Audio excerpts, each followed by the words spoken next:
The recording is in progress. Thank you, Andrew. Okay, so good morning, everyone, and welcome to the second Tea Diplomacy Initiative. I do start all of these events by acknowledging those who came before us on this land. So I do say a land acknowledgement. So we begin today by acknowledging that we walk upon the traditional territories of Indigenous peoples, and we recognize their history, spirituality, culture, and stewardship of the land. We're grateful to all Indigenous groups for their commitment to protect the land and its resources, and we're committed to reconciliation, partnership, and enhanced understanding. We acknowledge the land we are meeting on here in the Greater Toronto Area is the traditional territory of many nations, including the Mississaugas of the Credit, the Wendat, the Chippewa, the Haudenosaunee, and the Anishinaabe peoples, and is now home to many diverse peoples. We would also like to acknowledge the land we are on is at the meeting place of two treaties, the lands of the Mississaugas of the Credit and those of the First Nations of the Williams Treaty. We would thank them and other Indigenous peoples for sharing this land with us. We also acknowledge and recognize all of the world's Indigenous peoples as stewards of Mother Earth. So I will now share my screen.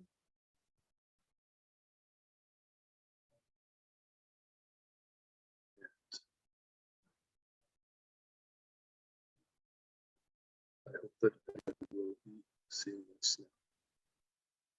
So I want to welcome everyone to the second Ad Hoc International Advisory Board Goodwill Ambassador Global UnityNet Tea Diplomacy Initiative event. So my name is Lloyd Helfrey, the Chief Ecosystem Director, Program Development Director, and a Sustainable Society Consultant for AHIABGA University, which is headquartered in Manhattan, New York.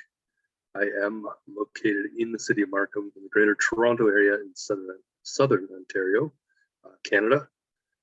AHIABGA University is a private 501(c)(3) nonprofit company in New York, member of the UN Global Compact, UN Academic Impact member and partner.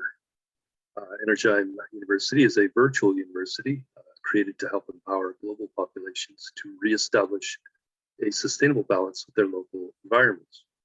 So the Ad Hoc International Advisory Board of Goodwill Ambassadors Global Unity Network Tea Diplomacy Initiative is intended to connect local people in communities that may not otherwise ever get a chance to talk to each other. So this event is being co-hosted by Global Peace Let's Talk in partnership with the Global Forum for Sustainable Rural Development.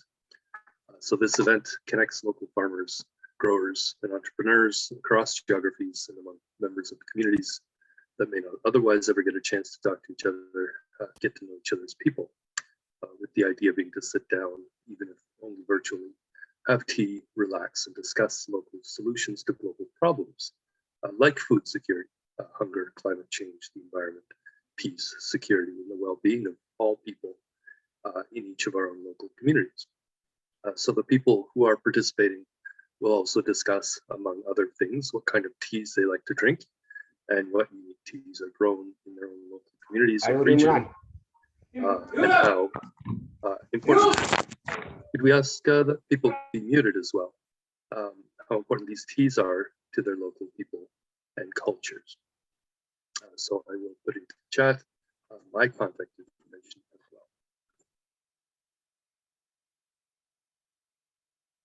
well.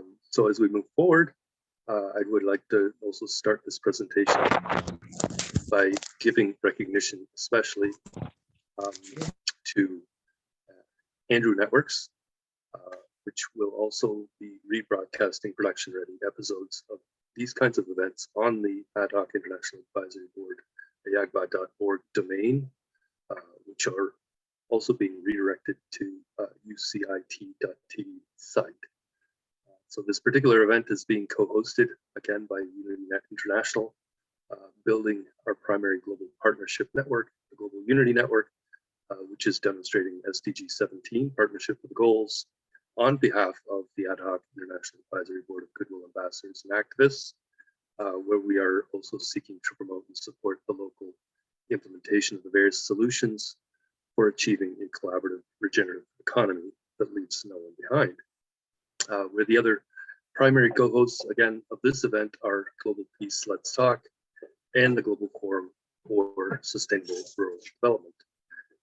Again, I will put some links into the chat for people to follow up on these network partners that we are working with as well, so people can go to these organizations to find out more. So today we have 2 pages of partners.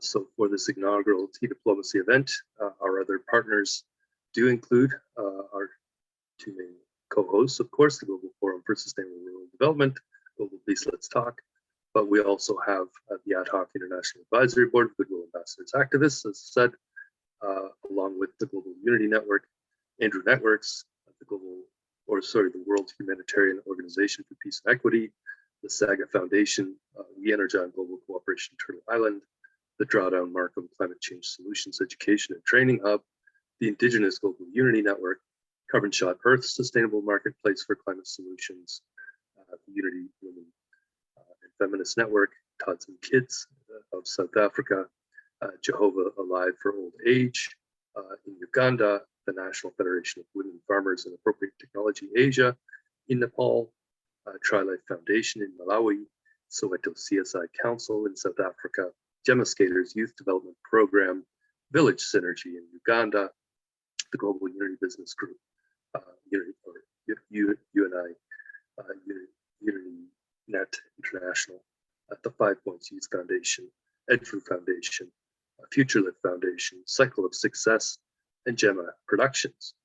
I will again put some of these into the chat for everybody to be able to connect with these organizations so that they will have a chance to visit the websites of all of these excellent partners that we have.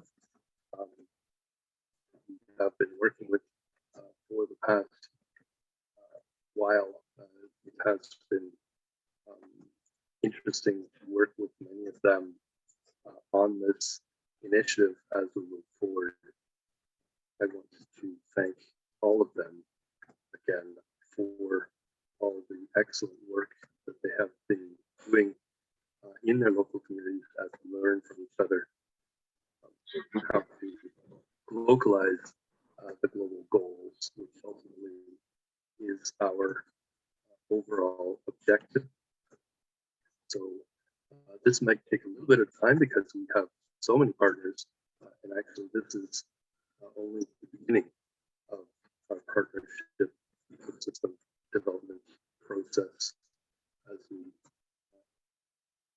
find out how to best approach the overall objectives that we have of, again, achieving what we call a collaborative, regenerative economy that leaves no one behind.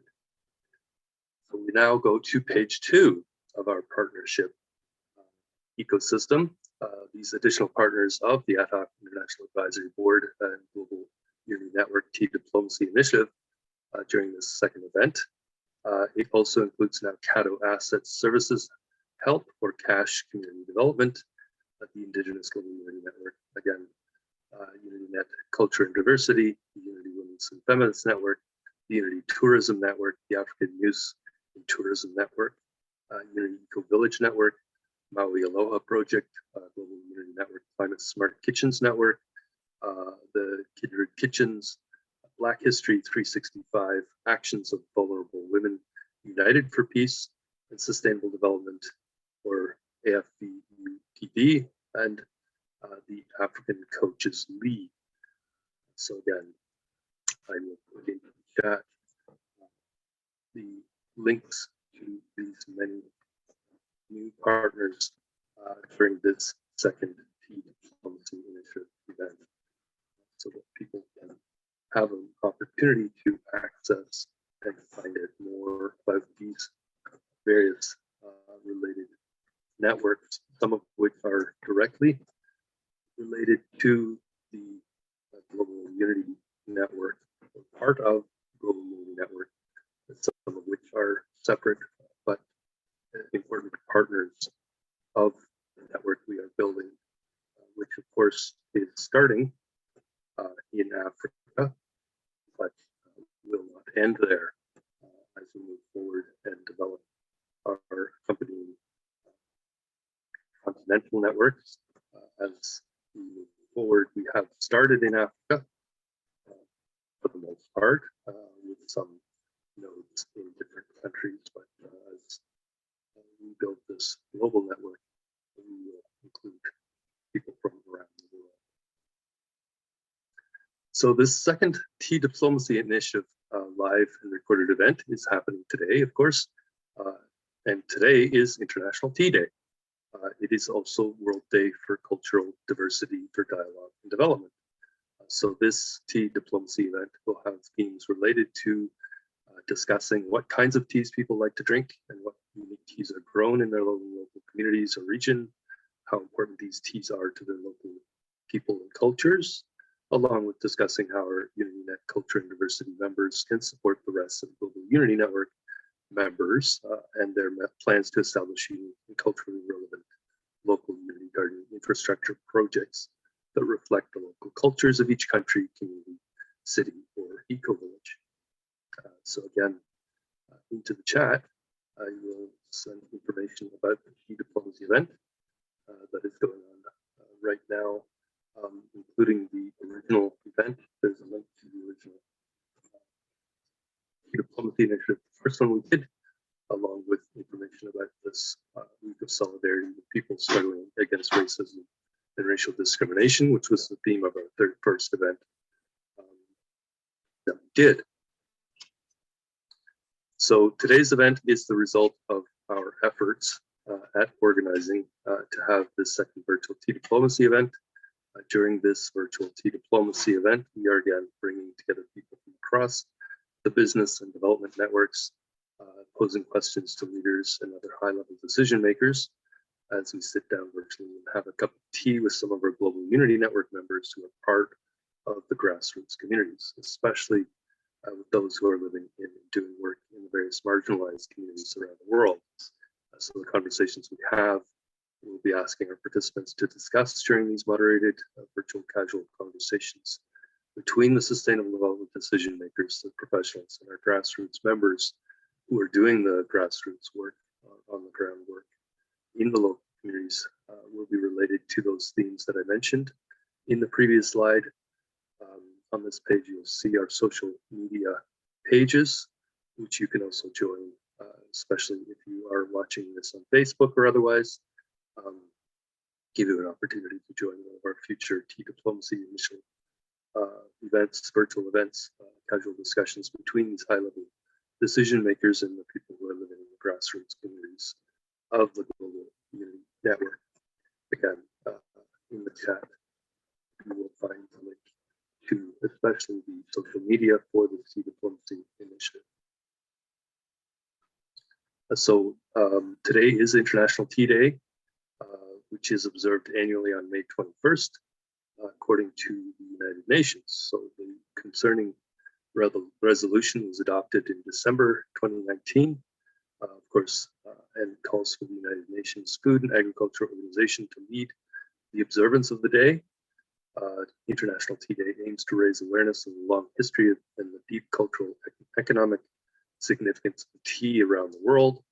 The goal of the day is to promote and foster collective actions to implement activities in favor of the sustainable production and consumption of tea and raise awareness of its importance in fighting hunger and poverty.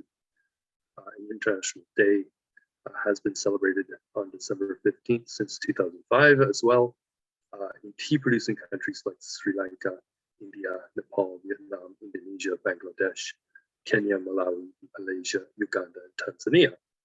So this second International Tea Day aims to draw global attention of governments and citizens to the impact of the global tea trade on workers and growers, and has been linked to requests for price supports and fair trade. So the main event from the UN, however, is in the chat. So today is also World Day for Cultural Diversity and Dialogue for Development. So this day celebrates not only the richness of the world's cultures, but also the essential role of intercultural dialogue for achieving peace and sustainable development.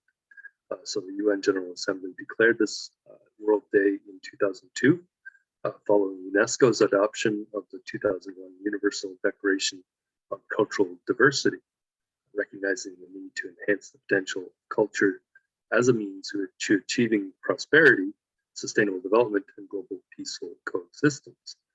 So it's an occasion to promote culture and highlight the significance of its diversity and as an agent of inclusion and positive change.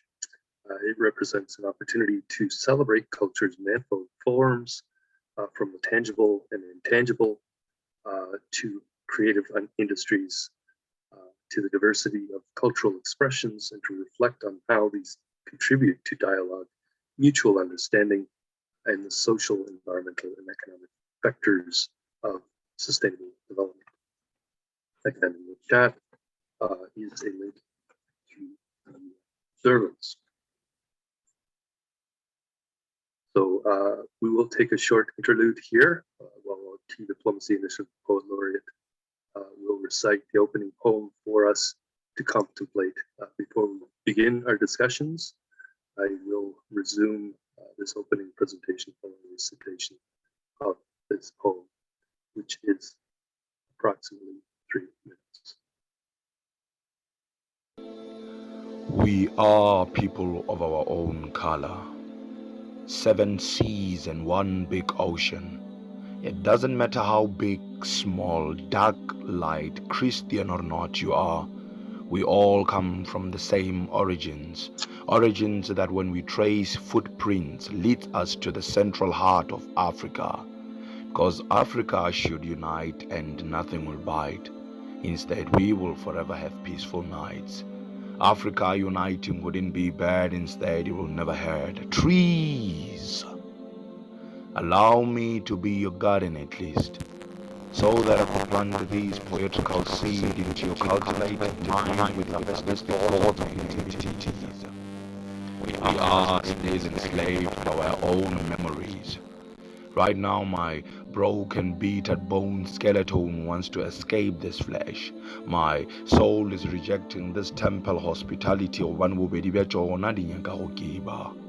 You see, we were never told about the secret ingredients they used to cook this system. This system was cooked with a foresight traditional pot, but we were never invited into the inns of financial taste. All you did, black child, was to feast on that racism that was served to you on a silver platter, so that mahinya, 7 colors, the shininess of it could blindfold you. Your I have fought has made deals for dessert. But what about the main meal, black child? We are still enslaved by our own memories. See, once upon a time there was I reciting poems with meaningless senses and unengineered sentence language construction. Therapy of my words wounded so many innocent souls I'm lost in translation. Tongue clicks, Ubuntu transplant, guilty to innocent endless transformations. I'm so confused in my lost thoughts. Perhaps I'm losing it, isn't it? Yes, I've been here and they've all been there, distant relatives. 300 Spartans, the rise of my ancestors to you, godly amen. The last breathless word you would inhale. We are still enslaved by our own memories, yet we are 7 seas and 1 big ocean.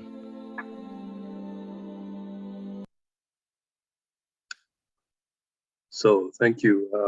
I want to remind everyone as well that during our previous Tea Diplomacy event on March 21st, one of the reasons that we did our inaugural event on that day, because it was the International Day of Forests, where the International Day of Forests celebrates and raises awareness of the importance of all types of forests. Each year, various events celebrate and raise awareness of the importance of all the types of forests and trees outside of forests for the benefit of future generations. Again, in the chat, you will find a link to the FAO site for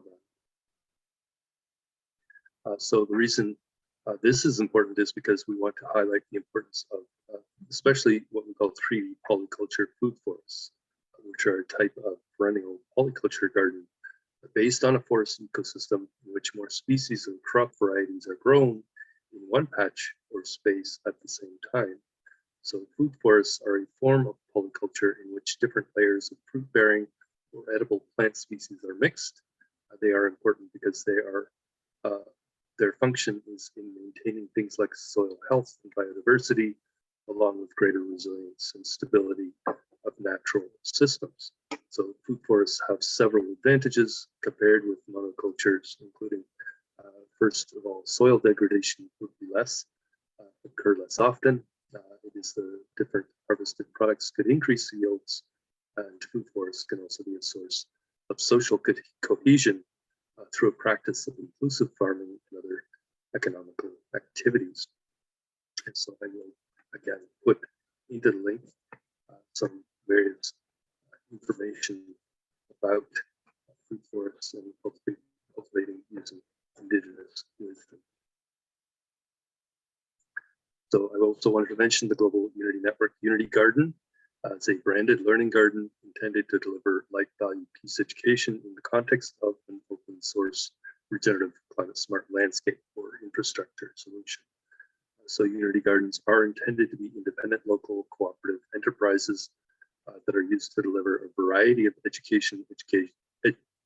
engagement and interactive community learning about solutions that will help the children of the future adapt to a radically different climate and potentially radically different paradigms of living than what we know today.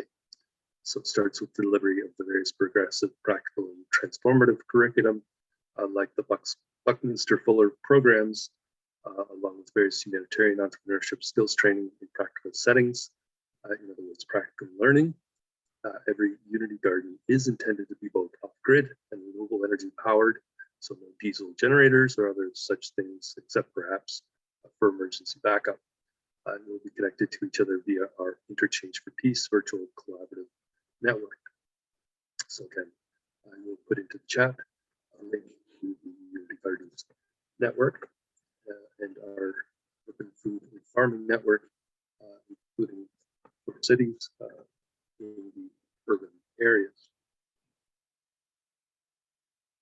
So Unity Garden classrooms are intended to be independently operated, but set up in collaboration with existing schools and local communities so that all learners in every local community can gain access to the local remote and virtual practical learning programs, where our Global Unity Network FFHE members, the female and feminist humanitarian entrepreneurs, can also learn skills about how to grow, process, cook, market, sell, trade, and the various types of regenerative climate smart food and related nutritional and medicinal and other types of locally produced regenerative products, both within their own local communities, as well as regionally, nationally, continentally, and even internationally, in order to produce income and therefore greater prosperity for themselves and for the people in their own local communities, eventually for all people on all continents, with of course the intention and goal of leaving no one behind.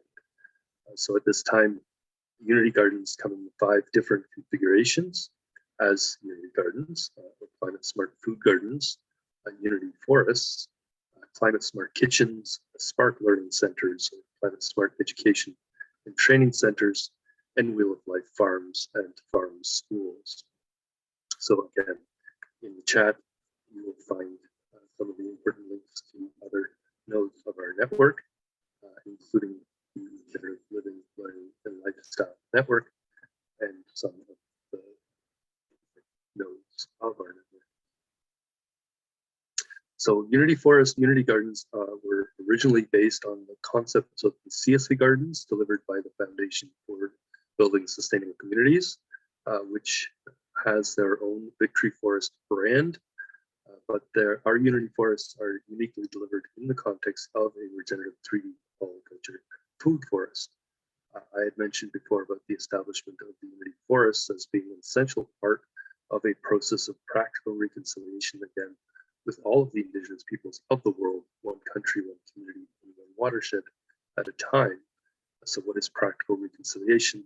It means developing local partnerships with all of the indigenous peoples of the world and returning stewardship of the land back into the hands of those same Indigenous peoples for the purpose of ensuring ongoing and sustainable productive management of our local landscapes and biodiversity in perpetuity, for the purpose of ensuring that humanity itself will be able to survive the coming changes in our physical, economic, social, and cultural environments. So again, I put into the chat some information about our Unity Forest networks, along with linking to the important Unity Learning Network, as well as information about the original foundation for building sustainable communities, which you see the link there. So at this point in time, we can now have our casual open discussions moderated by Dr. Nikki DePina from Global Peace Let's Talk. In particular, I'd like to recognize all of our guests today. I want to mention again that during the first Tea Diplomacy Initiative event, our special guest was Dr. Jayanta Chodhuri, who is an associate professor at the National Institute of Rural Development, and Panchayati Raj, Northeast Regional Center, Ministry of Rural Development, Government of India, who's also associate editor for the International Journal of Rural Development and Management Studies, and TUI, a Journal of Tribal Life and Culture, who's also a board member of the Forum for India Development and Cooperation, as well as the founder of the Global Forum for Sustainable Rural Development. And this time, I'd also like to invite everyone on the call to introduce themselves if they so wish, starting with the women, where everyone who wishes to discuss with our other members. I don't know if Dr. Chodhuri is on the line with us again, but he is, of course, free to make a presentation as he wishes. We want to talk about, again, as a reminder, what kind of teas you like to drink, what unique teas are grown on your local communities or regions, how important these teas are to your local people in your community, why it's significant to your local culture. And of course, you can also talk about the other themes of our discussion today related to the World Day for Cultural Diversity for Dialogue and Development, the essential role of intercultural dialogue for achieving peace and sustainable development. Or if you wish to discuss, you can also talk about the importance of establishing forests as forest community gardens. Please raise your hand by going to the bottom of the Zoom screen, clicking raise hand. We will call on you to open your microphone in order to introduce yourself so you can have a casual chat with the rest of the people on the call.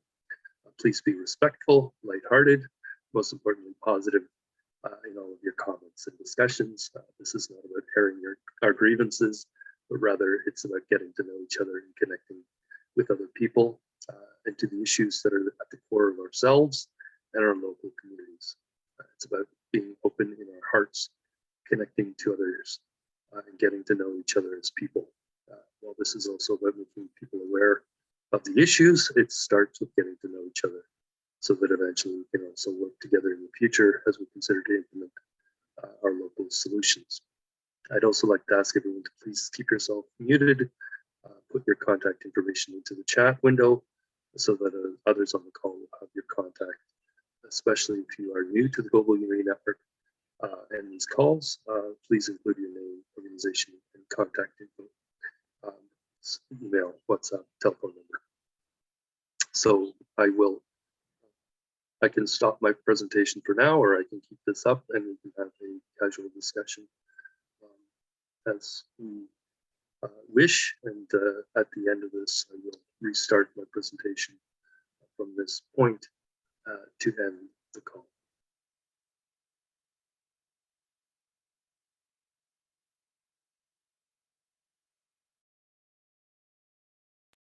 So good morning, everybody. I'm seeing Juliet. You have your hand up. Yes. Let me break the ice. Good.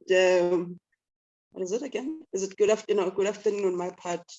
I'm glad to be here again for the second Diplomacy Initiative. And as you said, Professor Lloyd, this is supposed to be a light-hearted moment.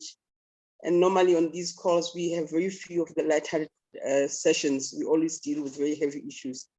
So this is very much appreciated on my part. My name is Juliet Miabo. And I actually want to say that my name, and I'm still keeping it, my colonialist name, I was given by my mom and dad. They were both teenagers when they were pregnant with me. And when they were in love, I guess before the pregnancy, they had vowed that if they ever had a child, if it's a girl, it would be Juliet. If it's a boy, it would be Romeo. So I hold on, doesn't get more colonial than that. I hold on to my beautiful name because it's a beautiful reminder of the fact that I was made in love, though they never stayed together. But yeah, so I'm just touching on that light note. Yes, I'm based in South Africa, and as you see on my introduction, it says I work with the Soweto CSI Council. I'm the executive director for the Soweto CSI Council. Soweto does not mean that I only work in Soweto. I work in different communities, specifically in townships. Townships, by definition, is basically any area where people have had to move to in order to be able to have access to work and employment. So what we're doing is, by using the word township, we are taking ownership of the word, because previously the apartheid government was using it to almost treat it like a camp, but we are actually attaching pride to it, because one of the biggest things about townships is that they're very diverse. They're the most diverse places. We have people coming from different parts of the country, coming to the cities to come and work. So that diversity makes townships very special. Unlike, let's say, in rural areas where you find only certain ethnic groups. So townships are very special, but they have their own problems. So doing work in the townships, we are using Soweto. Soweto is the biggest township in, I think it's actually the biggest township in the world. But nonetheless, in Africa, or specifically in South Africa, it is. Officially, we have officially it's supposed to be sitting at 3 million people, but we know that there are a lot of unaccounted people, because the statistics don't always capture those people who run away when they're supposed to be counted, for the fear of being deported or anything else. But yes, and as we all know, Soweto is, my introduction is linking very much to the whole issue of diversity and culture. So, and one thing I like about townships, or specifically Soweto, is that it is, I mean, you have leaders, political leaders, the Mandelas, the Sisulus, you've got top sports people who come from there. You have some of our president, President Ramaphosa, Cyril Ramaphosa, is from Soweto. He's from Shawela. And so there are a lot of, and what has happened is townships like Soweto, not just Soweto, have become a hub of exchange. You know, what we are doing here on the platform, on the different networks, townships, they provide that opportunity where there's a cultural exchange. As I sit here, I speak 10 languages. And that's also because I was born and raised in a township. So townships are a beautiful hub for cultural diversity. So it's not just a melting pot of people who then disappear into one language, but each group, what it then does is it promotes its own values, whether through dance, through music. I mean, in one street, in a township, you'll find, let's say, 5 houses playing music at the top volume, but one house will be playing Zulu music, the other one will be playing Shangaan, you know, and that's why we've learned to multitask and multi-listen, because one moment you are listening to the house next door, the other moment you are listening to another house down the road, and depending how it's going, you go and stand at the gate of the other house if they're playing the song that you like. So township in that way have actually, even historically, have been a place where the cultural hub, a melting pot. In Afrikaans, as Hendrik would know, I don't know if he's here, they're like a poikikos. A poikikos it's an Afrikaans word, which is means you take different meats, you take different vegetables, you basically throw everything that works into one pot, and you get this wonderful flavor. So, so in terms of the theme for today, the cultural diversity and dialogue, being from Soweto, actually that supports that. And I work with children and women, so that even makes the work that I do on the ground very exciting, because children are very quick to sing, they're very quick to laugh, they're very quick to find fun in anything and everything. So even when it gets heavy, when I deal with other heavy issues, when I'm in the townships and I work with children, not so much youth, because youth are so focused on employment and making it into the future. They're so focused. We do have programs for them, but when I really want to relax, I spend more time in a program called Towards and Kids. It's also a nonprofit organization where it's all about activity, fun. There are elements of education. You know, and I'm looking at the picture of Stephanie here.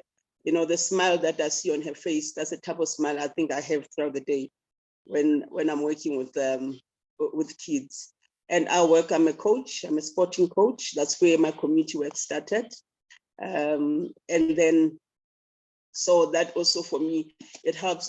We do sport because linking to the issue of diversity, Dr. Nikki and all the hosts, is that one thing about sports, it allows someone to break the ceiling, the mental ceiling, because we grew up being told that it's soccer or netball, you know, so in the townships, the only sports that were mainly promoted was soccer and netball. So what sport has done has introduced diversity and dialogue in terms of how marginalized communities can actually get and participate and do well in other sporting codes, even in international sporting codes that were not even introduced. I mean, I'm a coach for roller sport, inline skating, also do ice hockey. You know, we're pushing the bar. But I enjoy doing sport. One of the reasons we do sport because it introduces what I call the 4 Ds. It introduces discipline. It introduces dedication. It actually also introduces dependability, because you have to do well for your team to do well. And one of the things that we say that I push the element of the 4th D, which is desperation. So that means you have to be desperate to win. So, and we're hoping what we do when we work with youth, that they take those principles, children and youth, that they apply them into their own lives. Am I talking too long? Thank you so very much. We'll have you. In the interest of time and the fact that we have many people that have never been here before, let us, Floyd, give the opportunity to introduce our new guests, and please limit your comments to 2 minutes each. Thank you. Okay. Thank you, I'm Juliet. glad you said that after, you know, I'm done. Thank you. But I believe in self-awareness, self-knowledge. In order, that's where Ubuntu comes from. So if you are self-aware, you are able to also help others. You've had your 2 minutes. Yes, thank you. No, Okay. I'm done. I had to conclude. Thank you so much. Actually, when you were talking about that dish earlier, Juliet, I was thinking about gumbo and the famous New Orleans Lloyd, dish. you have people whose hands were raised. Yeah. Thank you. So we have Lisa Anise. She's had her hand raised for a little while. Hello. Good morning, everybody. And it is morning here. It's 5:48 a.m. here in San Francisco. I'm going to take a little note from Juliet. I was born in the late 50s, the 5th of 6 children. And there was a argument about what I would be named. My father wanted me to be called Francis after his sister. But popular movie culture at that time had my mother saying that she didn't want any child of hers to be named for a talking mule. Yeah, Francis the talking mule. Yeah. So my eldest sister ran up and down the hallway of the hospital yelling, Lisa Anise, Lisa Anise, Lisa Anise. And that was what they settled on. Anise is another form of Francis. It's Aramaic in origin. And it does reflect some of the ancient ancestry on my father's side. But moving forward, I am the pivot point in an internal war between the World Dance Council and the World Dance Sport Federation, the settlement of which I developed the Young Dancer Project, which is an effort to get dance and cultural education back into the schools. Moving forward on this, I found that, yes, there are a lot of conflicts between these two major organizations. The largest one is the fallacy of art versus sport. Dance is neither art nor sport. It's whatever the people say it is. But those who wish to capitalize on the dance practice these policies in order to move things forward. So bringing children out and their natural tendencies to explore, make it very clear that movement and cultural education are very important to the health of the body as a whole, not just the human body, but the cultural body, the community body, because of just the many things that it brings to the individual in terms of their personal development. It's a wonderful thing to be teaching, as any of the many teachers on this forum know, to see that light go on behind someone's eyes when you're explaining things to them. As a lifelong instructor, this is one of the things that I really live for, that moment where inspiration hits and you see that light come on. My work here is part of this large project, which I was told to build in America and then work to build beyond America's borders. And so we're taking care of everything at once, haha. Or doing what they call in baseball, shagging flies, catching everything we can, and going through periods where it seems like I won't get any rest because of the nature of the work. There are people who come to me to unburden themselves of the cares that they have from trying to take care of so many things and feeling overwhelmed and unaided. So it's part of the work that I do. Do I do it well? I don't know. Which you will conclude in 30 seconds. Absolutely. Do I do it well? I don't know. There are times where people misunderstand without asking the questions to keep themselves enlightened. But those things do occur. And I'm looking very much forward to seeing how our schedule here works out. So thank you. Thank you, Lisa. I'd actually like to ask if Nikki might introduce herself. I just saw in the chat that she mentioned in South Africa, we have Rubio's tea, which is recognized as most healthiest of teas exported around the world.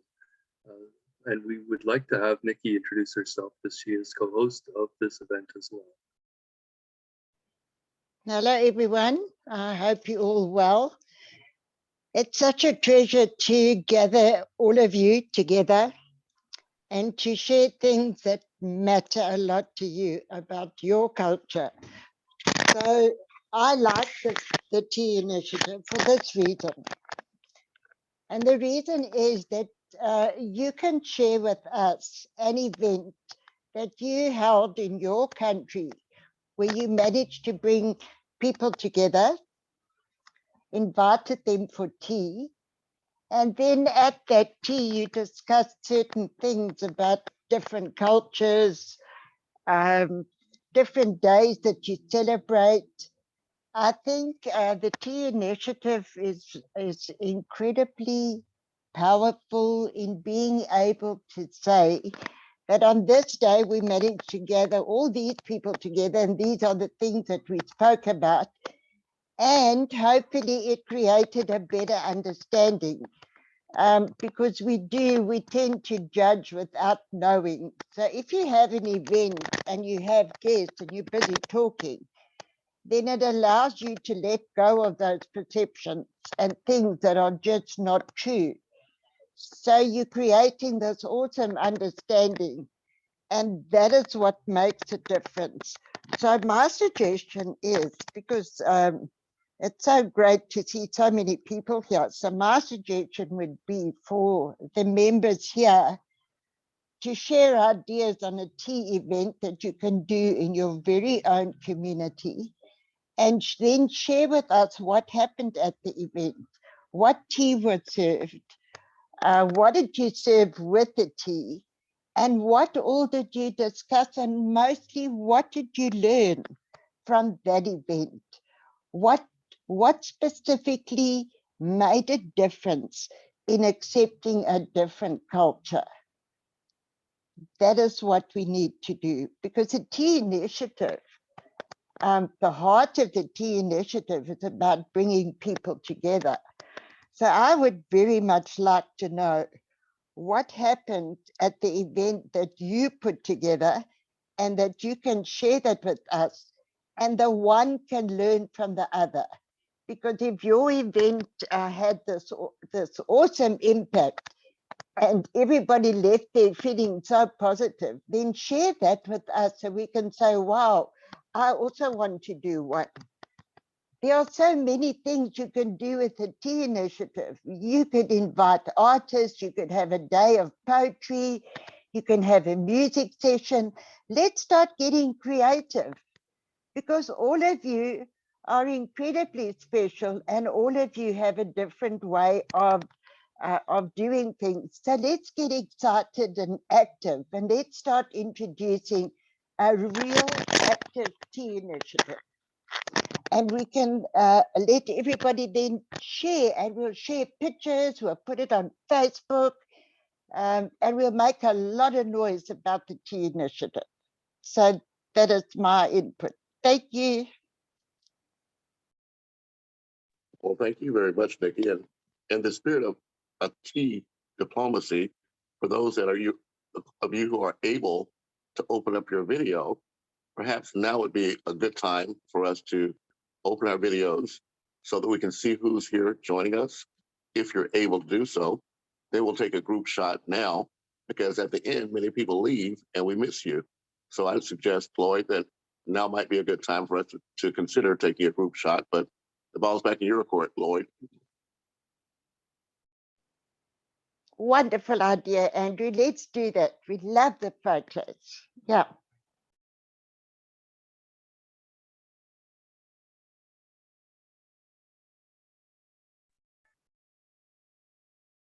Lloyd, you are muted. Lloyd, you are muted. Yeah, sorry. Thank you. So I just wanted to say thank you for everybody. And as we are opening up our videos, I wanted to say that in following up to what Nikki has just said, I want to also invite Nikki to connect with a lady in Toronto. She's been doing these kitchen events in promoting her agenda on the city of Toronto taking climate action. And so she has been really powerful in the city in terms of bringing people around, having conversations around their kitchen tables. So she has called them kitchen table talks. And so I think that really, if we can connect the tea diplomacy initiative with those kitchen table talks, we could have something really special that we could create. And that may be something that we can, again, promote as something done around the world, not just in Toronto in the case. In that regard, Joseph Akinola, Kennedy, Jane, Yolanda, Christine, John McCaffrey, now's the time to please open your videos. We won't hold you long, but we would like to see you. Joseph, I'm tasking you with making sure we get a screenshot from Nikki that we can then use for our media. So let's take about 10 seconds to say hello, and then I'll change the view back to speaker view. So 10, 9, 8, 7. And also to put on our lipsticks. Everybody wave. 5, 4, 3, 2, 1. Okay, back to you, Lloyd. So as well, I am seeing Dr. Choudhury. He is again another one of our co-hosts, so I want to make sure that I call on him before we forget about. We want to make sure Yeah. that our co-hosts have an opportunity, and we'll get to Andrew as well to introduce himself, because this is an event co-hosted by Ad Hoc International Advisory Board. Mm, what I can say, good evening from India. So I'm Dr. Jayant Chaudhary. Actually, first thanks to Lloyd regarding this tea initiative is excellent, and slowly even it was a little bit we were thinking what to be done, what not to be done, and this, but now it is slowly with a cup of tea it is clear. When today even the uh, Nikki told me that Lloyd is waiting, then I was just taking sorry after lunch nap, and then I told I am not in a mood of tea. Let me take some rest. Then Nikki told that oh, okay, it will take. Then oh, okay, I'll come. And in the meantime, me and my wife both took a cup of tea, and I found the agenda. Then I just suddenly wake up that this agenda is excellent.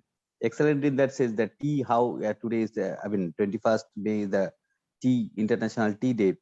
So how that it can help. And then I, from my think I got it that already I have conducted one research study on the tea plantation. So today it is better that we can share small brief about that. I'm right now working in a university, Tripura University. Tripura, one small state, which is just surrounded by Bangladesh country. It is a northeastern India. So northeast India is basically surrounded by 5 international countries like Bangladesh, Myanmar, Nepal, Bhutan, and China. So tea basically it came from that line from China, all these factories and tea. And Tripura is a small state. It's Aliwas is a princely state, the king. So though they took tea because it's a small state, they took initiative that they have a very small hilly land. Each other, so not big hill, but it's a small hilly land. We used to call it the Chila land, so a small land. And they initiated it's a long back. The Maharajas of Tripura, they initiated the tea basically to bring the farmers also to introduce new thing as employment generation, and also the indigenous people. When we are talking about the tea is also one of the another favorite subject of Lloyd unity, the indigenous people. In the tea plantation, mostly the plantation worker, they came from the central India, where the absolutely tribal, like we have in India, numbers of tribal, and the northeastern is a hub. Northeast India is a hub of tribal people. So as mentioned, from Bangladesh, say Chittagong Hill Track, so a lot of Chakma tribes are coming. The Tripura tribes are coming. So within Tripura, there are 19 tribes. Few some are migrated, some are aborigine. They are originally from there, and there are some primitive tribe. We used to call as a primitive tribe as a particularly vulnerable tribal group, which is about to distinct from their numbers are sinking, and they one day they. So government of India has mentioned 75 that indigenous tribal people. So why I'm telling that tea plantation as an initiative is a scheme for improvement of the livelihood of tribal people. So it is not only involved with the culture or drink, but it is also a employment generation. It's also linked with the livelihood generation. So my study, what I just shared in the chat, it is available in the Government of India digital repository. They have taken. I have conducted a number of study on tribal issue because my wife is also anthropologist. So I used to learn tribal issues from my wife. She is a doctorate in anthropology, and she is used to having more than 12 books on tribal issue. And I also learning from her also in that. So I had done also quite number of study on the tribal issue, and I used to teach the tribal development, particularly we used to call in India as the tribal, not the indigenous people. So there is some controversy because a lot of people, government of India still have not accepted this term indigenous people. So today's topic is very interesting and very important to that tea diplomacy. I mean, next onward, I can give word, Lloyd, that will make this forum bigger, because now I got interested and I got involved. So we have a large network. I have not put it today. I am representing only one, but next day onward, I'm sure that because we have a people from Sri Lanka, they are very famous for the tea. A lot of tea things are coming. You go to the Nepal and Bhutan in the India, I mean the upper part of those countries, they are also fond of this tea. So every country they have a varieties of tea, and tea is not only simply a drink. It's a culture, it's a life, it's a livelihood, and so many other things. So here we started with a very light mode when Lloyd told. I mean, I was a little bit, frankly speaking, I was a little bit confused. But today onward, I can give the promise that it will be bigger and bigger. And absolutely, when there was a first tea initiative, diplomacy, the first meeting we have around 9 people. Today is 26 people. So obviously, people are liking tea and tea diplomacy. So with this, thank you very much. And Andrew, always your smile is always an energy for us, and keep smiling. That also help us to boost up without tea also. Thank you very much. Thank you to all of you. Thank you so much. Thank you very much. Oh, thank you, Dr. Jayanti. That was so beautiful because, you know, and because he was just telling us about who works on the tea plantations, I think it would be a very good idea if we could interview a few of the people that actually work on the tea plantations, and we can do a little clip on them. So that's awesome. Thank you. Yeah, so that's an excellent idea. But I will share. I will share my entire report to this group or the tea diplomacy group that is available in the soft copy. You can go through that, and this is based on the research study who are doing the tea plantation. So I will come to send the digital book of that. Thank you very much. Sorry. What I wanted to mention though was one of the things that I think was the reason we wanted to create a tea diplomacy initiative specifically many months ago was because I think everybody in the world has partaken of drinking tea. Everybody really in the world. I don't think anybody doesn't know what tea is and hasn't drank tea before, whatever kind of tea it is. But a lot of people don't think about where it's really coming from, who's growing it, what's going on the sort of where that's happening. So tea is this universal drink that every person on earth really has drunk before, whether it's black tea or Rubio's or whatever it is. Lloyd. So we want to tap into something that is universal. So I see Umar has his hand up. Exactly. And then Kennedy. Say good morning. Go right ahead. Hello, my name is Umar Adam, my name is Umar Adam, Vice President of UnityNet Ghana. And as we speak about it, I mean the issue of unity and tribalism and issues in the world, and the tea issue, I'm very happy concerning about the tea, because in Ghana we developed something that we call ginger tea, which is another unhealthy tea that we normally drink in Ghana. It's a tea which made up of ginger. We grow up, we process it with the normal tea and the ginger. And moreover, about all, it's about today's topic, and today's agenda is very important, but I'm trying to add some certain value on the religious diversity and the religious sectarianism. So when we are very religious, the same too inside the religion too, we have a different set in every religion, and we divest and we disagree with each other in way. Looking at Islamic have a different set in different. Christianity, the same thing. I'm sure in Buddhism and Judaism too, we have a different message. So whilst we are talking about this issue, we should look at another set of culture, which is another different dimension. Though it's very good. All this is an amalgamation of people with a different faith, with a different ideology, with a different direction. So today's topic is very broad and it's very big. When we talk of culture, we talk about culture is very big. Even religion is part of culture. So as we are talking of dancing, music, and in culture, religion is part of culture. So we should look at the religious aspect of that culture that we are talking of. In Africa, we are very, very interested we are very, very passionate about our religion. Even though we have a different tribe, different diverse of understanding of our culture, but religion is one thing that unites us, that makes us very sober, very, very calm. We use religion to unite people. We use religion to come to bring peace. So I'm looking at my side of continent, which religion is the most tool that we use for unity and peace. So we should look at it in one of the pillars when we are talking of culture and diversity.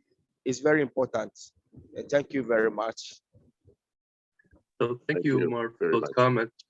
Because that's actually, we don't address that specifically as part of the tea diplomacy initiative, but we absolutely address that as part of our tree planting. The Abraham Project Tree of Peace and Reconciliation tree planting is intended actually to bring all of the different religions, the religious faith leaders together at the trees of peace and reconciliation, so that they can begin to have these dialogues among themselves and begin to also work together to help the people and their local communities as well achieve the prosperity they would like to achieve. So I'm hoping that we can hear as well from perhaps some people that we may not have heard from. Exactly. Again, I believe I have in my screen here, Emmett V. Hunter Sr.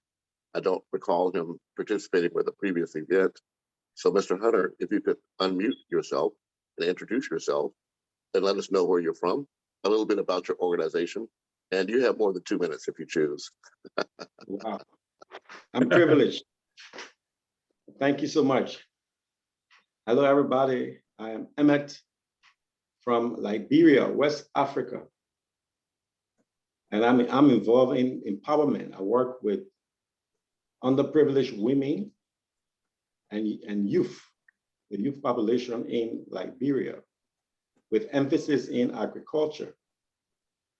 We have a women empowerment program called 1210 Empowerment Program, and this program helps train women in small business, and then we empower them by giving them seed money and loan to do businesses.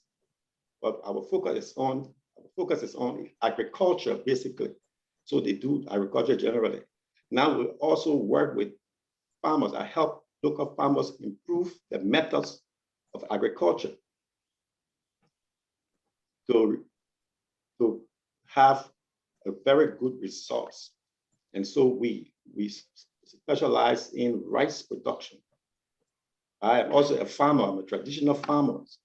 I've worked with farmers for like 8 years now, a group of local farmers in that area. Where we're presently located is central Liberia. I was one known as our bread basket of Liberia. Unfortunately now, for like the last 5 years, there is a sharp decline in food production. And we want to think that it's because of the climate change, the COVID-19 pandemic. That's why we are experiencing a decline in food production. And well, if nothing much is done to change the situation, we may experience hunger, serious hunger here in Liberia and in other regions in West Africa around us. And so I am grateful to be a part of what is going on here. I'm the chapter leader of the Kingdom Investor or Kingdom Initiative group. And what we do is we teach business people how to increase their influence and affluence. And our motto is that all may prosper. And so we use some principles, biblical principles from the Bible that offers just wages. We propagate just wages for those who work for us and even those of our customers. And we have seen a lot of improvements in the businesses of people that we work with. And we have also seen a lot of new methods of agriculture being introduced amongst our people. Yeah, so thank you very much. Actually, I'm not sure if Carlos is on the line with us. He's in Sierra Leone, also in West Africa, and so he's also a rice farmer, and we've had discussions, for instance, about demonstrating the climate smart farming for rice. So there's a discussion that we may want to have a follow-up. Emmett, also, we invite everyone to put their contact information in the email. Even if you've been here before, we tend to want to send out to those people that are attending the chat and other related information, Emmett, but please make sure we have a way to reach you so we can connect with you. Thank you. Thank you so much. I already sent my information. Excellent. Back to you, Lloyd. So I'm hoping that we can hear from more of our ladies as well on the call. For instance, Stephanie. Lloyd, sorry, can we do the photo before people go off? I like that idea so that we've got a nice picture to put onto Facebook. I thought we had done that already. Well, we can do it again. We can do it again, yeah. I never saw it. Where did I go? We can do one more time if you like. We can do it a lot of times if we choose. Yeah, we can do another one so we can put it on Facebook. Sure. Well, I'm here. Speaking of which, Nikki, I don't see your photo. How can you encourage us and you not participate? There she is. Okay, do we have a countdown one more time? Of course. Well, I haven't figured out how to do it, so I'll rely upon someone else to do it. Oh, we have one more person coming in. At least one more, yes. Let them join.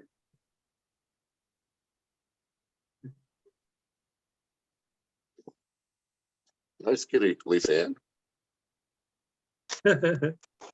Dr. Gahanti, you're very good at photos. Can you help? And please remember that it's winter this side, so don't mind the coat. Dr. Gahanti? Dr. Gahanti? Yes, I'm here. There you go. Please do the photo. Please do some photos. Nikki, you have to angle your device a little bit differently. Yeah, a little bit more. And Jayhanta Chowdhury, Yeah. Here, please join us. Yeah, I'm listening. Please, sorry, please Gabriella, repeat. Dr. Yawande, Christina, Maddie Louise. We're all part of the family, so let's get family time. Hello. Hello. Yes, Yawande. We don't see you. Oh, okay.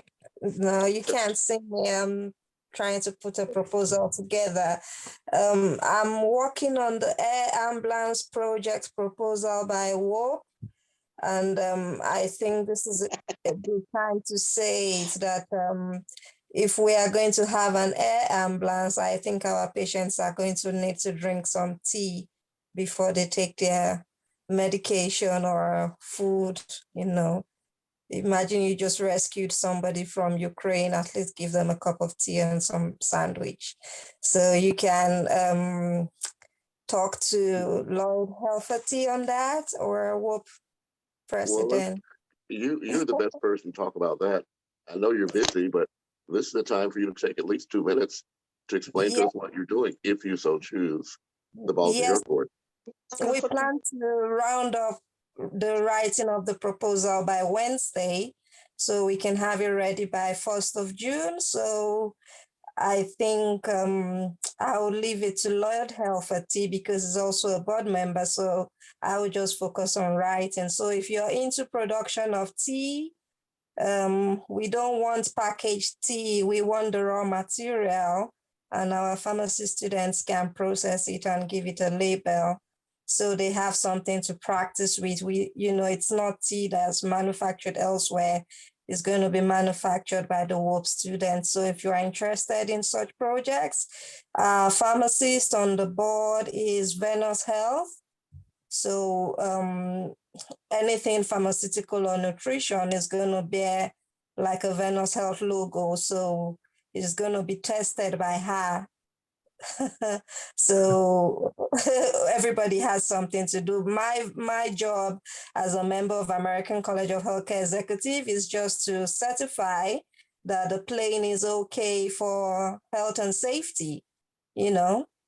I'm not an engineer, I'm just a healthcare executive. So if you're going to be taking patients, we want our engineers to work with doctors right from the scratch, not they build their plane and find out that the patients even became worse because the beds were bad. We want them to have like a perfect road ambulance, but that can fly. So I'm working together with Dr. Erwin Rossley. That's Rossley Institute of Technology and Development. Lloyd Helferty is on that board as well, Deborah Stubblefield, and a number of people. So we are not taking board members anymore, sorry, but we are working with partners, people that can provide us with, say, okay, I make sandwiches and we don't want sandwiches that will be rotten in 5 minutes, something that can stay in the fridge or, room temperature, especially in Africa when the electricity supply is not adequate. Well, thank you so very much. I think I enjoyed this tea talk meeting. So if you're into that, I will hand it over to Lloyd Helferty. Thank you. Emmett, I see your hand raised, but earlier Lloyd had mentioned Carlos Senko, and I do see we have a couple of people have come in. So Carlos, if you're able, we just took a group shot. So as soon as we said take a group shot, you came in. So obviously you want to participate with the group shot. So we're going to take another photo if you so choose. Carlos, and he may have dropped out. No, he's still in the call. Regina? Yeah, let's do another group shot. Someone else has to do it. I don't know how, but I want to be in it. Is it what Yewande? Can you also turn on your camera? One more time. Dr. Janta's taking photos, I hope. Dr. Janta? I don't look very good, I'm sorry. It's going to be bad for your project. Don't bother taking my picture when I'm not the best. Working, we understand. Oh, Carlos is back. Carlos, can you show us your video if possible? And I think Lloyd wants you to connect you with Emmett there in Liberia. Assalamu alaikum, Iman. We haven't heard from you today. How are you? Hello, thank you for this event. I am assistant professor at Al-Azhar University, Cairo, Egypt. I am also a member of African Science Frontiers Initiative. We work together, scientists and academics from Africa, all over African countries and diaspora, for capacity building, collaboration, mentoring, research, and also discussion for future research projects and activities that can improve African scientific and economic development. I'm so glad you decided to introduce yourself. make sure we have your information in the chat. Many of us want to follow up with you.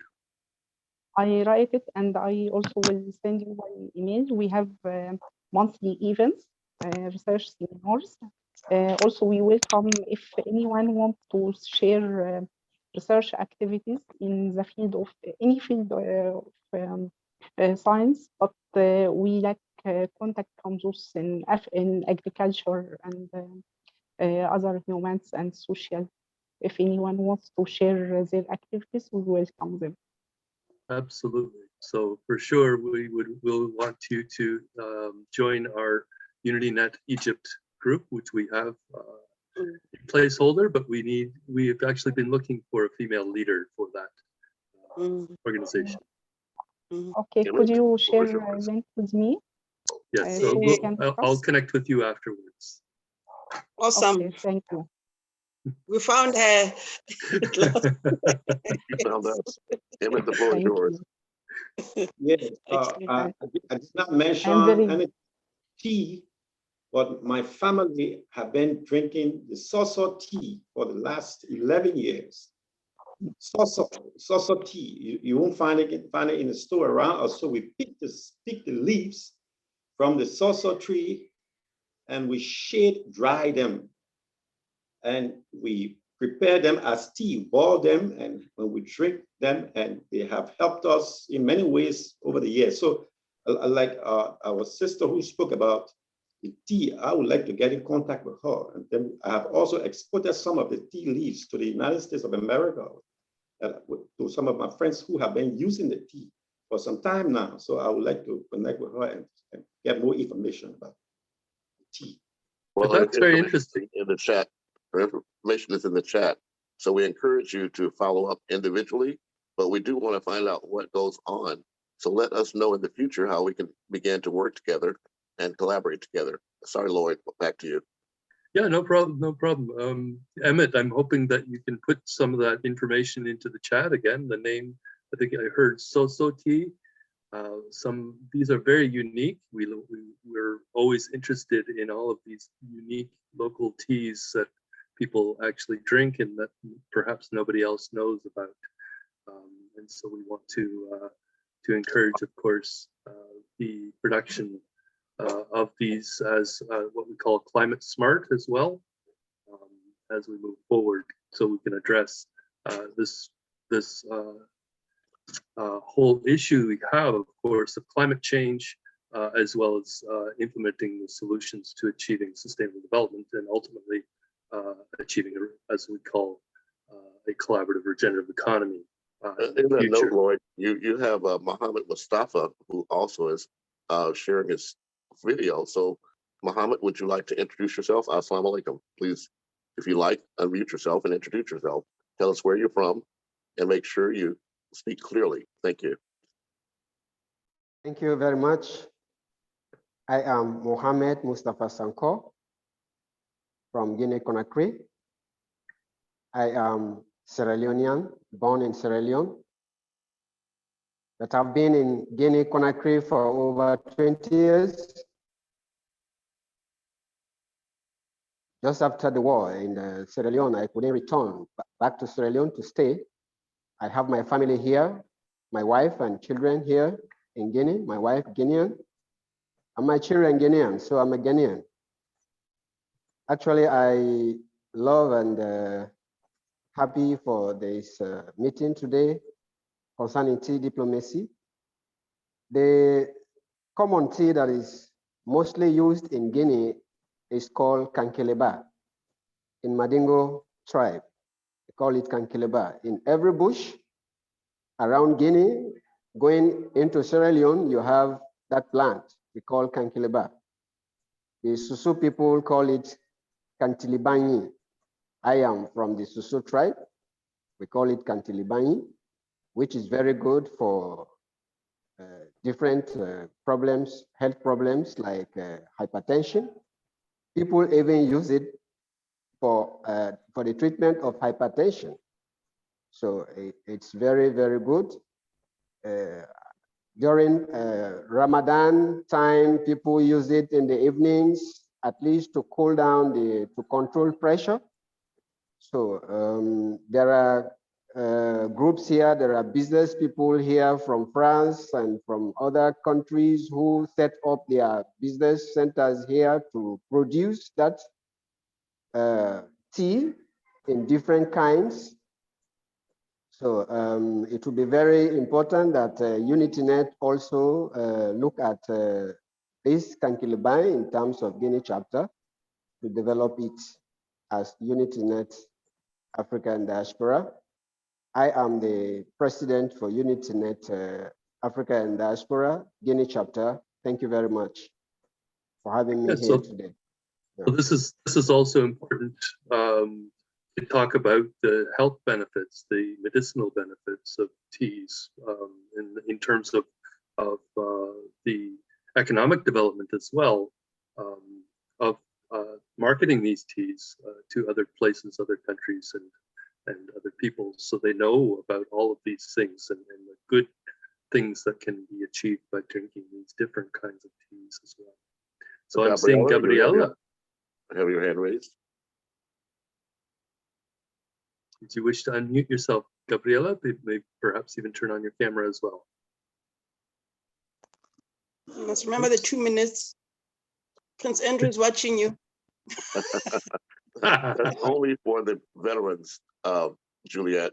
Newbies have a little bit more lead time to work with. You're still muted, Gabriela.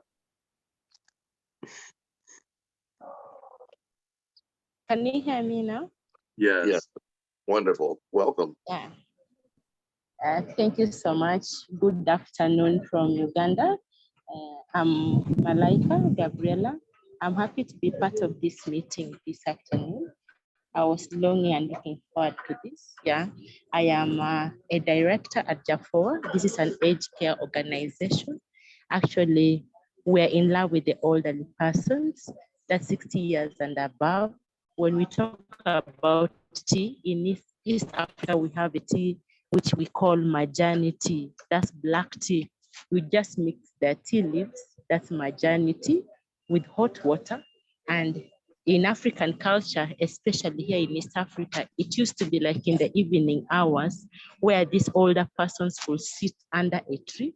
They gather the grandchildren and the youth in the community, and they say stories and they talk and they educate them. They tell them what the wrongs and the do's and what to do. And we learn a lot from these older persons. So I think coming up, the organizers of this meeting, the tea diplomacy, it's a good initiative for us so that we can continue with what our older persons, those who came before us, were doing before, and the importance, because through that tea sharing, it used also to make sure that unity is intensified, there is peace in the communities, because we are doing that in a circle and talking, and also healing of souls.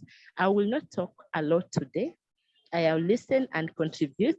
I don't want Prince Andrew to say, yeah, Gabriela, 2 minutes. I am done.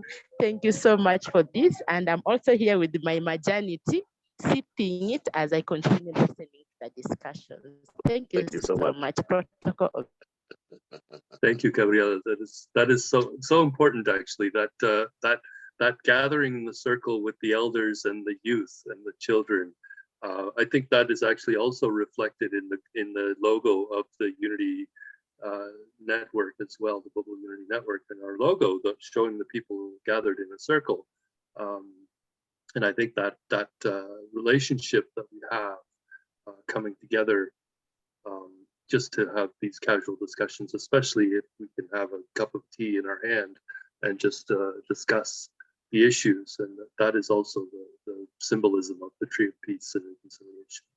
Before we get to you, Juliet, Kennedy has indicated he's unable to unmute himself. He's been trying, so he hasn't yet spoken. Let's see if we can help him to communicate with us. Kennedy Esrim. Okay, I see you. You are unmuted, Kennedy. Did you wish to try to say something? Perfect. Excellent. Yeah. Greetings. guys and friends of Africa. I am Ezrin Kennedy, by the grace of God, the founder and the global coordinator of the African Coaches League. I am delighted to be in. I have learned a lot from those who have spoken on the impact. I'm in Nigeria, West Africa to be precise. We also have our own version of tea. Some parts call it shy, some it's long, and then the importance from us. And I've been to so many parts of Africa, and I realized that most of these teas are similar.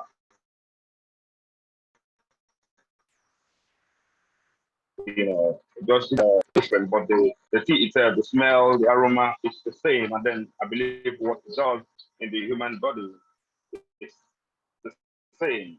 So I really learned a lot from those who spoke about the tea and how it will help us.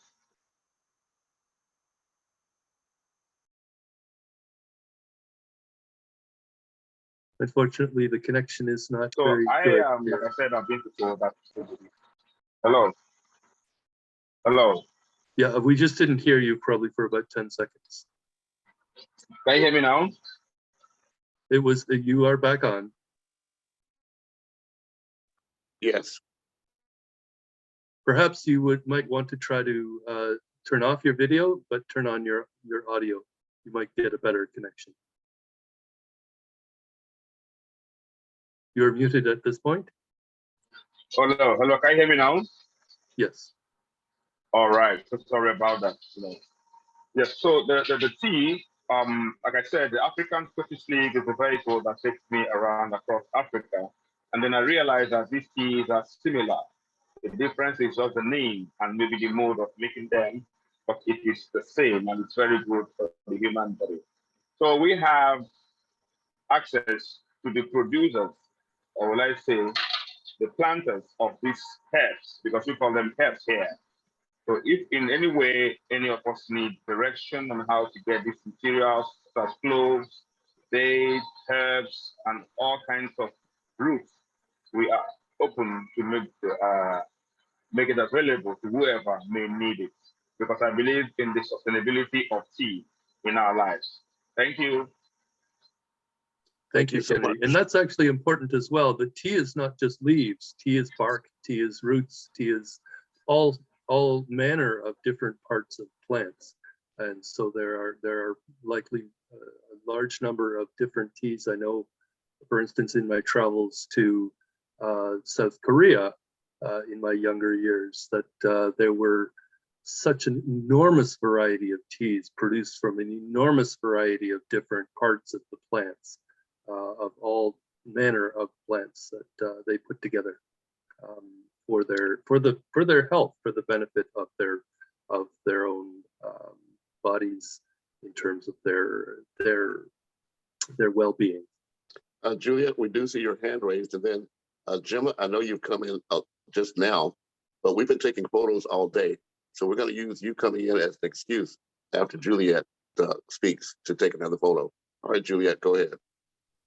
Okay, no, I'm going to be brief. I just want to say that speaking of the elderly, that I'm now inspired for the program we do in court to actually to see if we can get to sponsor our legal and our court services. We have a lot of elderly people there, so we can take cans and cans of tea to help them come down as they do it.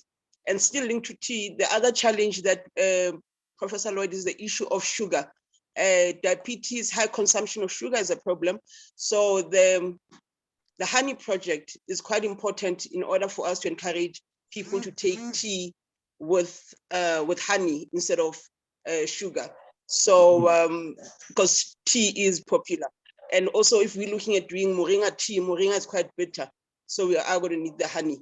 So we need to speed up Dr. Risley with the honey project.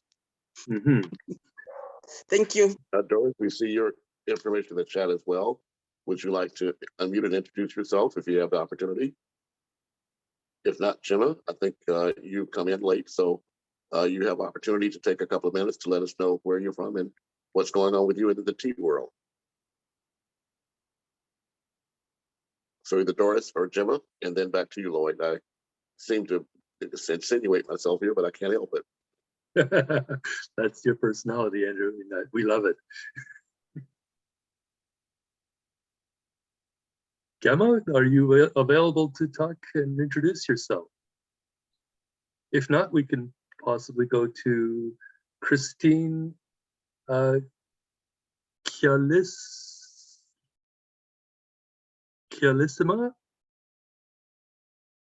I don't know if we have heard from Christine.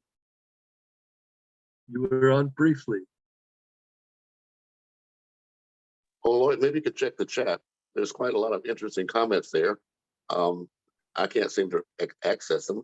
Or maybe you could get some assistance from Stephanie or one of our, or even Juliet, if you could help us by checking the chat to see if there's something interesting our audience should be able to hear. This will give you another opportunity. Oh, I see that bright smile now. Christine has just come on, so Excellent. if she would be able to unmute herself, we can perhaps hear from her. You do need to unmute yourself. Okay. Go.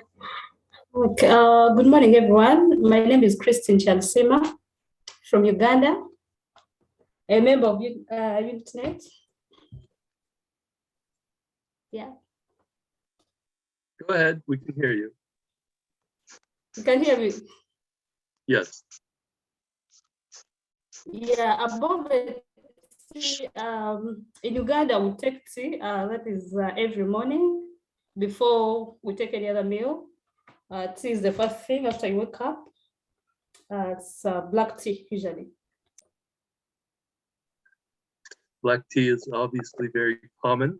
Actually, one of the reasons, or another part of the reason, we are wanting to focus on tea, not just because it is universal and everybody drinks it. It's that there are certain UN Global Compact members who are international tea producers that are large corporations that we're hoping at some point we can partner with, for instance, to sponsor some of the programs in our local communities. Gabriella, we see your hand raised again. Gabriella, did you wish to say a few more words? Yeah. Can you hear me now? We can hear you now, yes. Yes, I think I just want to add on what Madam Juliet just shared about the honey and the sugar. Yeah, most of our older persons and also the youth, as we are aging, the more we consume the sugar, the more it causes harm in our body system. So, and tea being the commonly and easily made meal here in Africa or in Uganda, as I say, I think we need to introduce also the importance of honey and the importance of having our teas taken with honey, especially to these elderly persons. And I will also encourage those of us who are on call, especially in Africa, if we can also encourage in our communities, people to be having these teas like in the evening, instead of having the alcohol, the beers, or the locally made brews, alcohol, we can have the teas that are like the majani tea prepared in the evening, and these kids are sat together, the youth are sitting together. As they are sipping, we are discussing important issues or issues concerning the community, the society. Let's say a topic like rape case, a topic like child trafficking, a topic like poverty, how they can improve their communities. These are the discussions which I've seen mostly that are happening in the communities that we are serving in the evening during the tea session. Because that time at 5 o'clock, 6 o'clock in the evening, that's the time when many of the people have come back home from the garden, from where they have gone to do short jobs, and they've come back home.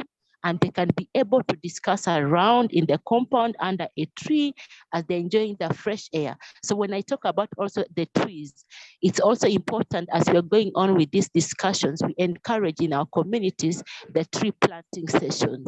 Many of us, they are cutting down trees, and yet these are the trees that give us shelter during these discussions for when we are having our tea and development issues in our communities. So I think this is a very great initiative as we consider everyone in the community, leaving no one behind. And I believe that as we do this, we shall also be looking forward to developmental issues, developmental goals in each one of us in the communities that we are serving. I am so grateful to be part of this meeting. I am so happy, and everything that I have got from other leaders or other members, we shall make sure that we are able to establish it in our communities that we are serving.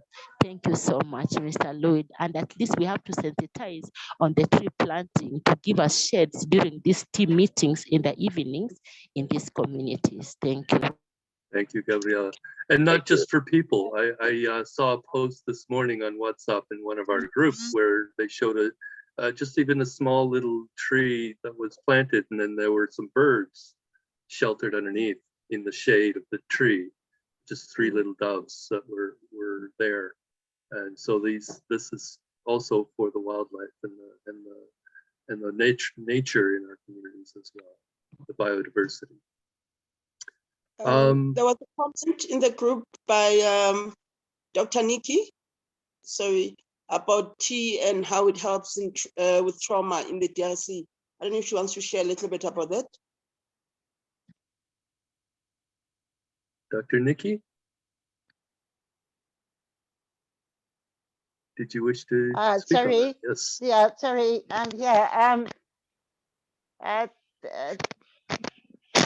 Are you asking me what happened at the event? Just the benefits that you saw of tea. Okay. So Rwanda, as you all know, is a very traumatized country. And people even today are still suffering with emotional issues, and healing is incredibly difficult. Sorry. So when I was in Rwanda and visiting so many groups, and one of the sessions we had was actually underneath a tree, a circle of women who had been so traumatized and lost limbs and had seen how their families, mothers, fathers, children were slaughtered. There's no other word for it. They were slaughtered. So sitting under the tree and drinking tea was a calming environment, a calming space where people could then share things that really hurt, things that are deep. So tea is just one of those things that does support calm. So if you put a group together and you're discussing things that are traumatic and there's tea, it just creates an environment of calmness. And that is a fact. I think even in our lives, whenever we're dealing with anything that's upsetting, we will always say, I need a cup of tea. I need a cup of tea, and then that will just calm you down. Thank you. Actually, I'm just sort of thinking right now that perhaps one of the things that we should consider doing is for each tree of peace and reconciliation that is planted, not only setting up a unity garden, but also perhaps a tea circle area for people to come together in the community to just sit around in the garden and discuss and have tea. So that could be a common feature of a unity garden, is a tea sipping area. Lloyd, I love that. I love your idea now, because Global Peace-led talk is about circles, and circles are healing, because circles are not squares. There's no corners where people can go and hide in a corner. Circles are open and they're very welcoming I absolutely love that. So let's call it a Circle of Tea initiative. And that's incredible. Thank you. Wonderful. Umar, your hand is raised.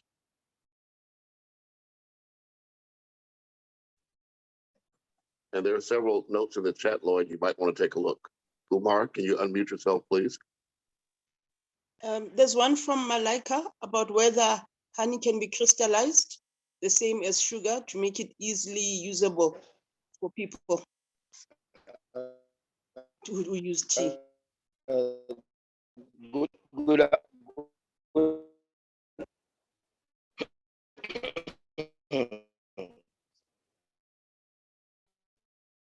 Your audio is unfortunately very broken up, Umar. Good afternoon. Go ahead. I realize that mostly the most country or the most people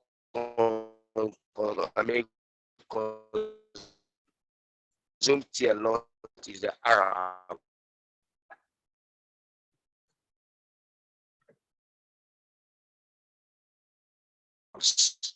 And when you ask them the secret of tea, they will tell you tea normally burn a lot of cholesterol. Hello? Your audio is Can you very hear broken me, up, but we are hearing some of the words. I say, in my research, I found out that the Arabs are the ones who drink a lot of tea. When you ask them, they will tell you tea normally burn a lot of.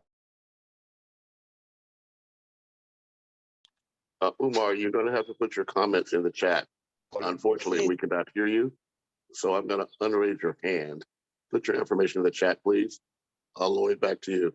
Yeah, I heard something about Arabs. I think he said Arabs were drinking a lot of tea, and it's somehow very important to them. But I didn't get the full context, unfortunately. But I think it is important that to understand that, as I said, almost all cultures, I think, have some connection to tea, and it is something, again, universal that we can share among each other. Hi, everybody. Stephanie Schuler, based in Toronto, Canada, right now. What a nourishing conversation. Really global, really connected to source, you know, tea, you know, we talk about circle and interfaith and intercultural.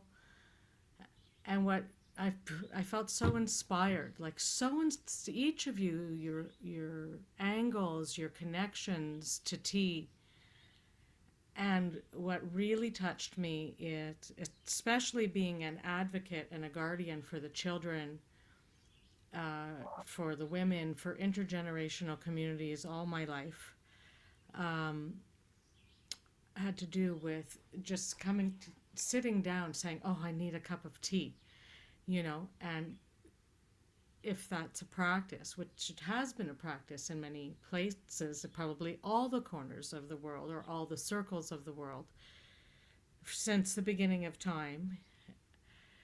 It's, you know, it's not just about sitting and having a cup of tea. You know, I see the state of well-being, of lack of well-being of the youth worldwide. Globally, we have a youth mental health crisis. Worldwide, we have such anxiety and depression, not just with youth, but intergenerationally, for sure, with the elderly. And putting sweetener into their tea, you're right. Like, all these conversations are so important, and the honey is so natural. We have such natural, easy wisdoms and easy access to healthy practices. Yeah, at the root, one of them being just sitting down with a warm drink from a natural, you know, herb or tea, or, you know, just having the practice of sitting down and having a warm drink or a drink.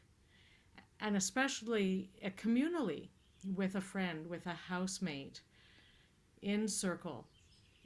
Even if you don't speak the same language, having a cup of tea is universal. It doesn't matter if you're polka dot striped from here or from there. It's universal. And I love everything that was said. It was like an entire curriculum for everybody in the world, all ages, with tea as the center spoke. And at the very core is just this beautiful family that you're all such teachers, we're all such caregivers, guardians to the communities, to the kids, to the women, to the elders, to everybody. And at the core, God willing, we should all be able to sit in circle, even maybe holding hands and having a cup of tea, and Lisa and East dance, dance and music, all of it, all the things that get taken away from the schools, because of course I'm completing my doctorate in education at the University of Toronto, and I'm about holistic well-being. The spaces in between the curriculum and the spaces of the curriculum, the well-being in all those spaces where the kids are in school, not to label and just to allow kids to be able to sit and have a cup of tea, or sit and have a whatever, or run, or hang from the trees, or dance, put on music, art, sport, all the things that get taken away, even recess, even natural light, movement. So these things I don't take for granted, everything that was said today about tea and community and well-being. Beautiful. So Thank you, I'm so Stephanie. glad I took this time. I was on mute because my wife is in the kitchen. She's making a little bit of noise. So I was letting Stephanie give her thoughts. And I think that's wonderful. And I think tea is important. Food is important. As you mentioned, dance is important. Culture is so important to our communities to bring us together. Like you said, across cultures, even if we don't speak. I think Lisa Nisa's mentioned the power of dance, the power of music, the power of all of these things that can help to bring us together across the cultures and the divides that are often imposed upon us by those who seek to divide us. Yes. So Gemma is back, and I think she wants to say something. She's finally back on. Hi, Gemma.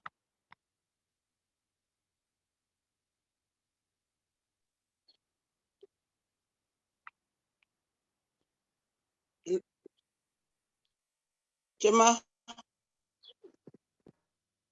Professor Lloyd, please recognize her. Is that Gemma? I didn't hear the name. Which name, Juliet? Gemma from Canada. Oh yeah, the one who's part of the culture. Yeah, I see her text. I have asked her to mute or to unmute. I was muted myself again because my wife is cooking something in the kitchen, so she's using the blender. No worries. Well, we're 2 hours in, Lloyd, so we may want to think about wrapping this up unless there is some specific topic that we want to address. Yeah, so I was thinking that as well. We are wrapping up now, unless, again, if there are some people who would like to have some closing remarks. So I will, again, share my screen with the presentation.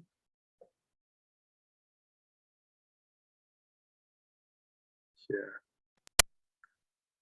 So as we finish up today, we just finished these open discussions. So thank you all for attending our second Tea Diplomacy Initiative from the Ad Hoc International Advisory Board of Goodwill Ambassadors and Global Unity Network. And So I want to thank again Dr. Hina from Global Peace Stock, Dr. Jayanta Chodhuri from Global Forum for Sustainable Rural Development, and of course Andrew Williams Jr. And Joseph Akinola from Andrew Networks and the World Humanitarian Organization for Peace and Equity, along with Gabriele Malaika from Jaffoa, Uganda, Ganga Awal from the National Federation of Women Farmers and Appropriate Technology in Nepal, Juliet Miabu from Soweto CSI Council in South Africa, Stephanie Schuller from Maui Aloha Project. I'm going to thank Mark Rasangi from Carbon Shot Earth, Carlos Sanko from UnityNet African Diaspora, Angela Argentina from Kindred Kitchens, and some of our newest members of the Tea Diplomacy Initiative discussion, including Precious Kedi Isaac from UnityNet Nigeria, Patrick Ulamun Koma from UnityNet Malawi, and Joseph Ibe Wike and John Wunyi from UnityNet Ghana, along with all of our other guests and supporters who came on the call today. Again, I will put in the chat additional information about some of the related networks that are part of what we call our network of networks, which is the Global Unity Network. So these are important discussion groups that we have, including the Eco Village Network, which our fair lady Stephanie Schuller is working toward establishing these. And so the final closing for our event today, I also want to play the music of Luvia M, a song called Thulan Lizio. This is playing. I'm going to also put the translated lyrics of the song into the chat. The song is about 4.5 minutes long. It is our new theme song for the Tea Diplomacy Initiative. We play this song as well as the poem you heard earlier, read by the poet Jack Black God. Now at every Tea Diplomacy event, we are playing them as well during our IGU Summit events. So what you see on this page is actually a screenshot from our first inaugural Tea Diplomacy Initiative event that we did on Monday, March 21st, along with photos of Livia M, who is the one who is singing our Tea Diplomacy theme song. So before I finish today, I wanted to share with you as well an article that is relevant to our theme today. So the article is called "The Global Movement for Localization, a Beautiful and Potent Paradox." And so this is an article I think people may want to read. At the end of the article, they say to get involved, visit these links. Again, I'm putting the links into the chat. So as we close up this event, I will be playing this music, and I want to thank you all very much. Hope you have a great weekend. Again, please be sure to save the chat, since I put many more links into the chat so that people can join our Global Unity Network, collaborate with the rest of the members, contribute to the achievement of, as we say, a future collaborative regenerative economy that leaves no one behind.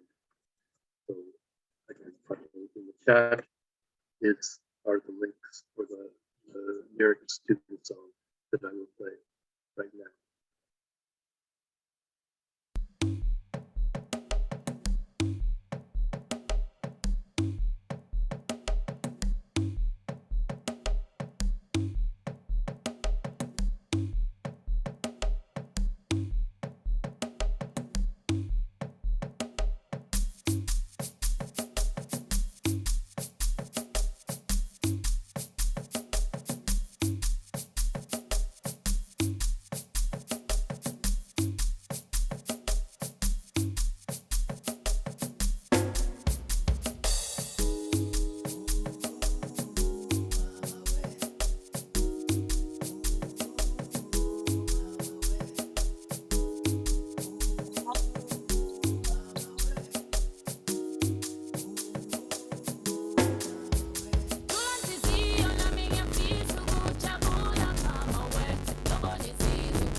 Thanks everyone for attending.